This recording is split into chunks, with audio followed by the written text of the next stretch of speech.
Hello வணக்கம், சக்தி wire works. இந்த வீடியோவில் நம்ம இன்றைக்கி அனுப்ப போகிற பொருட்களை பார்க்கலாங்க. இது பூராமே ஒரு கூடைகளுக்காக ஆர்டருக்கு நம்மளுக்கு போட்டு கொடுக்குறவங்களுக்கு நம்ம அனுப்புகிறோம். சில்வரும் க்ரீனும் வச்சு போடுறது. இது பார்த்திங்கன்னா க்ரீன் கலரில் 10 கட்டு வயரு, பாசி 1 கிலோ, நெல்லிக்காய் பாசி ரோஸ் கலரு, இதோட குமிழ் 2 பார்சல் 2 பாக்கெட்டு.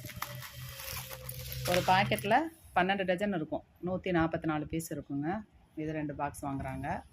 இது வந்துட்டு டைமண்ட் பீட்ஸில் ரெட் கலர் 1/2 கிலோ, நெல்லிக்காய் பாசியில் 50 கிராம் ஒயிட்டு, ஒரு ரெட் கலர் வயர். இது மதுரையிலேருந்து வந்த ஆர்டரு. அடுத்தது பார்த்திங்கன்னா இது இந்த லெதர் சீட்டு நம்ம ஹேண்ட்பேக்கெலாம் போடுவோம் பாருங்கள். இது வந்து 1 மீட்ரு மெரூன் கலரில் 1 மீட்ரு ஜிப்பு, ரன்னர் 3 ரன்னரு, 4 அடி செயின் 1, ஒயிட் கலர் பீட்ஸு